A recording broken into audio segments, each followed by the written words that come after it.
بسم الله الرحمن الرحيم قل هل يستوي الأعمى والبصير وقال تعالى قل هل يستوي الذين يعلمون والذين لا يعلمون إنما يتذكر أولو الألباب صدق الله مولانا العظيم.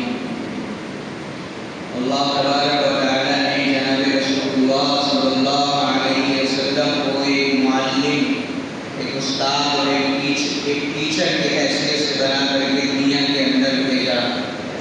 آپ صلی اللہ علیہ وسلم نے ہر وقت اپنی امت کو ایسی تعلیمات دی ہیں کہ اگر امت تعلیمات پر عمل کرے اور صحیح معنی کر اپنی زندگی میں ان تعلیمات کو داخل کر لے تو اس امت کو عروج سے، ترقی سے اور آگے بڑھنے سے دنیا کی کوئی طاقت روک نہیں سکتی ہے. اللہ کے رسول صلی اللہ علیہ وسلم کی تعلیمات بھری پڑی ہیں کتابوں کے اندر، آپ کے فرمودات اور آپ صلی اللہ علیہ وسلم کی ایک ایک بات جو آپ کی زبان مبارک سے نکلی یا آپ نے اپنے کسی عمل سے کر کے دکھایا وہ آب زر سے لکھنے کے قابل ہے. حضرت ابو ہریرہ رضی اللہ تعالی عنہ صحابہ اکرام میں بہت اونچے درجے کے صحابی ہیں. حضرت ابو ہریرہ کہتے ہیں کہ ایک موقع پر اللہ کے رسول صلی اللہ علیہ وسلم نے ارشاد فرمایا من یأخذ عنی ہؤلاء الکلمات، کوئی ہے جو مجھ سے یہ کلمات سیکھ لے، کوئی ہے جو میری نصیحتیں حاصل کر لے، کوئی ہے جو بات میں کرنا چاہتا ہوں اس کو لے فَيَعْمَلُ بِهِنَّ أَوْ يُعَلِّمُ مَن يَعْمَلُ بِهِنَّ. فرمایا کہ ان کلمات کو لے کر کے، نصیحتوں کو لے کر کے پھر خود ان پر عمل کرے یا کسی ایسے آدمی تک یہ بات پہنچا دے، کسی ایسے انسان تک یہ نصیحتوں کو پہنچا دے جو اس پر عمل کرے. یعنی یا تو خود عمل کرے، بہت اچھی بات ہے، اگر خود عمل نہ بھی کر سکے تو میرے یہ کلمات، میری یہ نصیحتیں دوسروں تک پہنچا دے تاکہ کوئی دوسرا ان پر جو ہے وہ عمل کر سکے.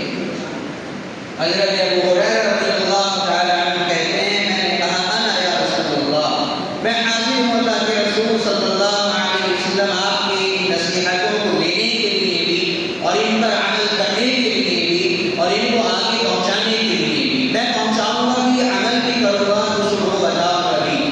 تو آپ صلی اللہ علیہ وسلم نے حضرت ابو ہریرہ رضی اللہ تعالی عنہ کا ہاتھ پکڑا، فعد خمسا، 5 باتیں اللہ کے رسول صلی اللہ علیہ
آگے اللہ کے رسول صلی اللہ علیہ وسلم ارشاد فرماتے ہیں اگر تم سب سے بڑے مالدار بننا چاہتے ہو تو کیا کرنا پڑے گا؟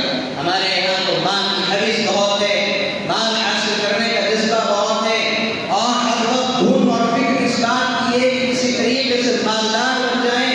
یاد رکھیے پیسے کا مل جانا، دولت کا آ جانا اور خزانے کا جمع ہو جانا یہ کوئی مالداری نہیں ہے۔ اللہ کے رسول صلی اللہ علیہ وسلم ارشاد فرماتے ہیں کہ غنا تو آدمی کا دل سے بے نیاز ہو جانا ہے، اسی کے آگے ہاتھ نہ پھیلانا پڑے، یہ سب سے بڑی مالداری ہے، اس سے بڑی کوئی مالداری نہیں ہے۔ فرمایا آپ صلی اللہ علیہ وسلم نے بما قسم اللہ لك تكن اغنى الناس، جو اللہ نے تمہارے مقدر میں نہیں لیا ہے، جتنا اللہ نے تمہیں دیا ہے اس پر راضی ہو جاؤ، سب سے بڑے مالدار بن جاؤ، سب سے بڑے مالدار جو اللہ رب العزت نے دیا ہے، جتنا دیا ہے، جو دیا ہے اس پر صابر اور شاکر بن جاؤ۔ اللہ کے رسول صلی اللہ علیہ وسلم فرماتے ہیں کہ دو باتیں جس آدمی کے اندر ہوں گی اللہ اس کا شمار صابر اور شاکر کو لکھ دے گا، اور دو باتیں جس کے اندر نہیں ہوں گی نہ وہ صابر لکھا جائے گا نہ وہ شاکر لکھا جائے گا۔ صابر یعنی صبر کرنے والا اور شاکر یعنی شکر کرنے والا۔ فرمایا نمبر ایک، دین کے معاملے میں اپنے اوپر سے لوگوں کو دیکھا جائے۔ اگر تم 5 وقت کی نماز پڑھتے ہو تو 7 وقت کی نماز پڑھنے والے کو دیکھو، اگر تم 5 وقت کی نماز پڑھتے ہو تو 10 وقت کی نماز پڑھنے والے کو دیکھو، یعنی نمازی کے ساتھ۔ اگر تم ایک مرتبہ سال میں زکات دے رہے ہو تو ان لوگوں کی طرف دیکھو جو سال میں صدقات نافلہ جو دیتے ہیں، غریبوں کی امداد کرتے ہیں، غریبوں کی مدد کرتے ہیں۔ دین کے معاملے میں معیار یہ بناؤ کہ اپنے سے اوپر والے کو دیکھو اور دنیا کے معاملے میں اپنے سے نیچے والے کو دیکھو۔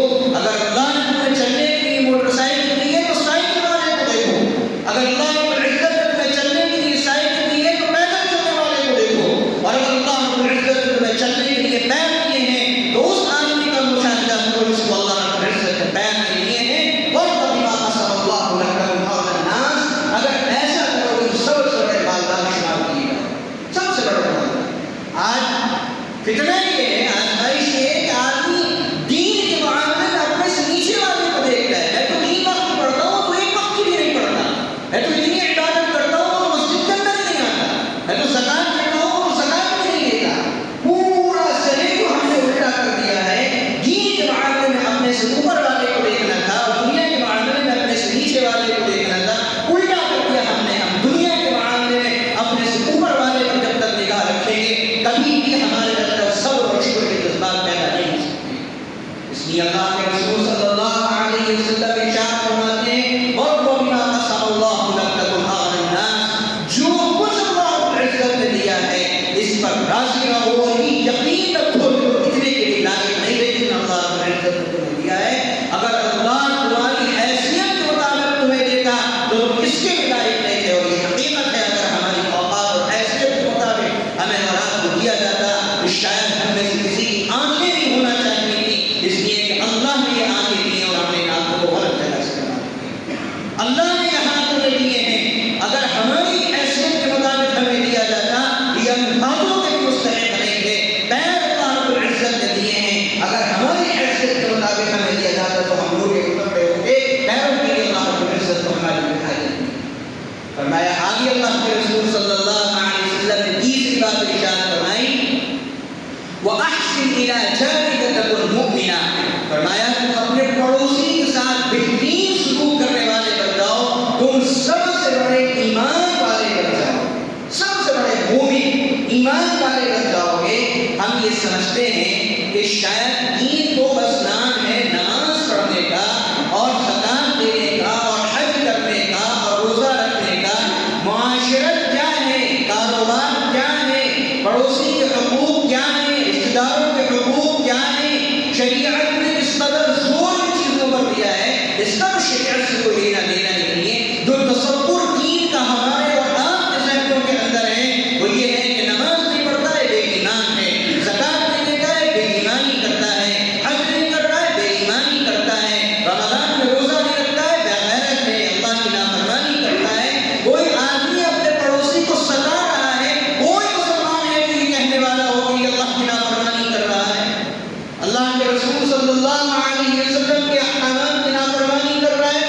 پڑوسی کا کوئی حق ہی اپنی شریعت کے اندر نہیں رکھا ہے، سب نکال کے باہر پھینک دیا.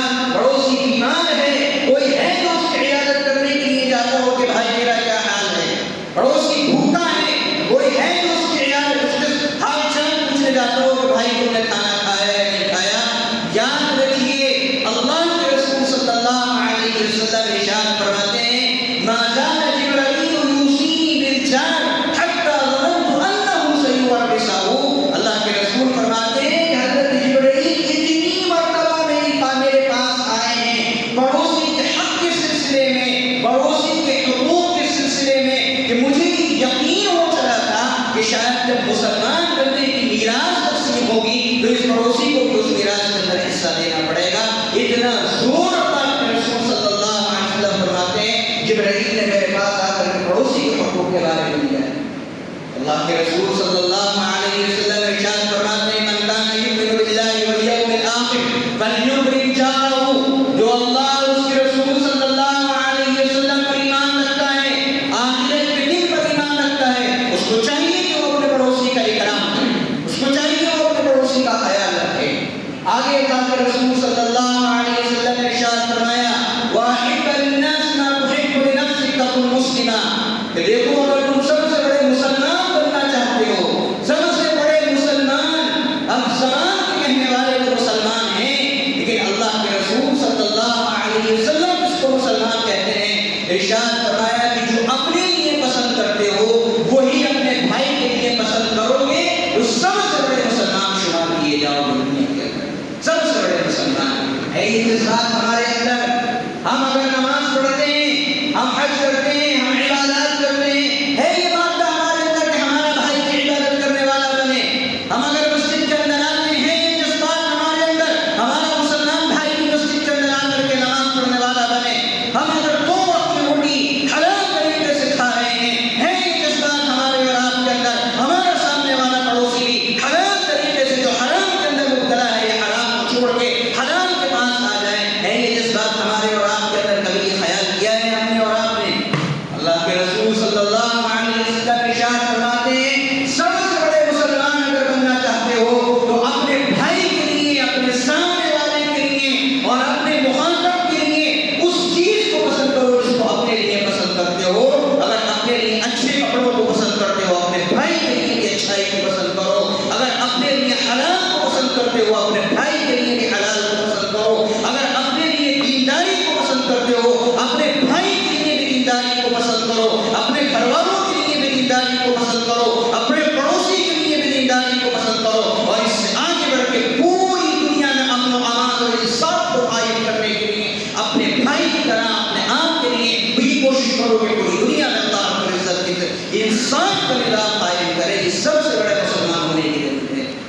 آگے اللہ کے رسول صلی اللہ علیہ وسلم نے پانچویں اور آخری نصیحت ارشاد فرمائی وَلَا تُكْثِرِ الضَّحِكَ فَإِنَّ كَثْرَةَ الضِّحْكِ تُمِيتُ الْقَلْبَ. فرمایا کہ دیکھو زیادہ ہنسنے والے مت بنو، اس لیے کہ زیادہ ہنسی انسان کے دل کو مردہ کر دیا کرتی ہے. اور قرآن کہتا ہے فَلْيَضْحَكُوا قَلِيلًا وَلْيَبْكُوا كَثِيرًا.